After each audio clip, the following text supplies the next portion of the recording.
What's going on, guys? Appreciate you stopping in. If this video brings any value to you on the New York Jets, a thumbs up is greatly appreciated. And big topic on Jets circles recently is the offensive line injuries, and has Joe Douglas in the front office failed to provide adequate depth for the team at tackle heading into the 2022 season? And I would say no, they haven't. With a caveat to that, I would say no, because look at what their plan was. Their plan A was Mekhi Becton, a former top 15 pick coming off of a season-ending injury, which he had a full season to recover. It didn't work out. He ended up getting hurt. Plan B was Dwayne Brown, a Pro Bowl tackle who's older but a veteran, super durable, had like 35 consecutive starts. And then Plan C was Max Mitchell, a rookie who played in a lackluster conference in the Sun Belt but did dominate his level of competition. He did.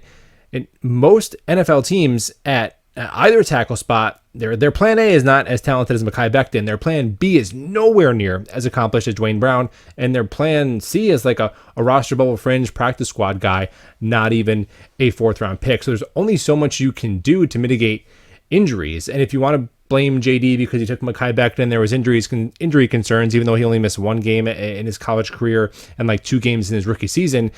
The plan B was a rock in Dwayne Brown, who's been in a Jets uniform for like 5 minutes. You can't even blame like our training staff or our field, and now he's got this ambiguous injury. So there's that. Now the caveat I'll put there is it is a little strange to me that the Jets didn't go ahead and sign what I believe to be some significant upgrades to Connor McDermott that were available and are still available. Now, Eric Fisher, maybe he's too pricey. That's fine. But guys like Darrell Williams, Brandon Shell, in my opinion, could be had for, I don't know, they're still free agents a week away from the season. Not even, 1 year? You're talking $2 million, $2.5 million. Definitely better than Connor McDermott. So a little surprised that they didn't do that. Back to Max Mitchell. There are teams every year, they're able to plug in a spot here, a spot there, with a mid-round rookie, and everything just keeps on flowing and it keeps on moving.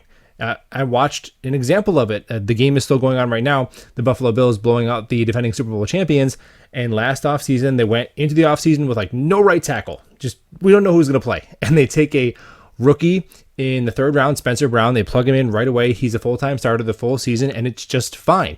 The Kansas City Chiefs last year plug in a 2nd-round center and a 6th-round guard right next to each other, both rookies on the offensive line, and it's fine. And I know you're never allowed to compare any success or anybody good to anything the Jets could or should or would be doing. I get that, but I don't agree with that. I think you got to look around for some comps and see what teams are having success with. What are they doing?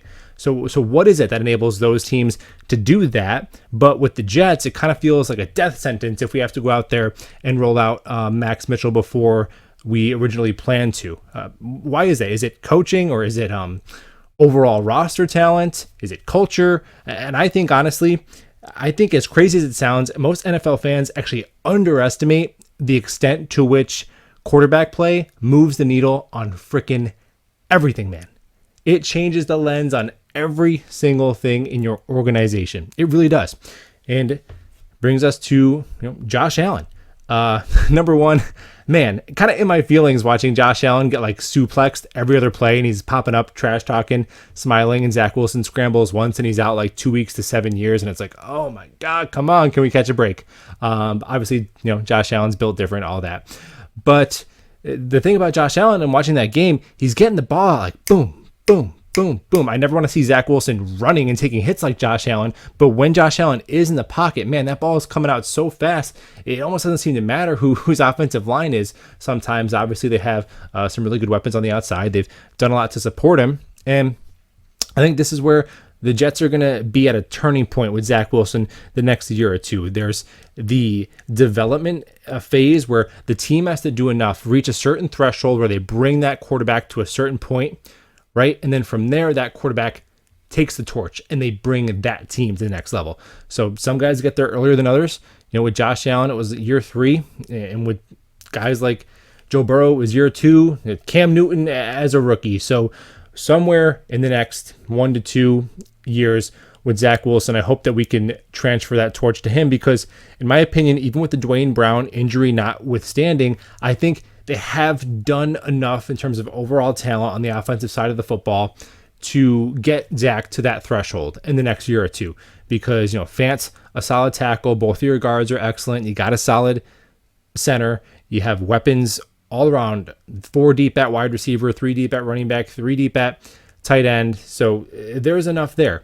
And I'm really excited to see if Zach Wilson can go ahead and do that. He's talented enough to go punch for punch with any of these guys on any given Sunday. And that's just what I want to see. A guy that we can show up to any game and feel like we got a shot because he's under center. And Zach Wilson is absolutely talented enough to do that. So fingers crossed, and let's go Jets.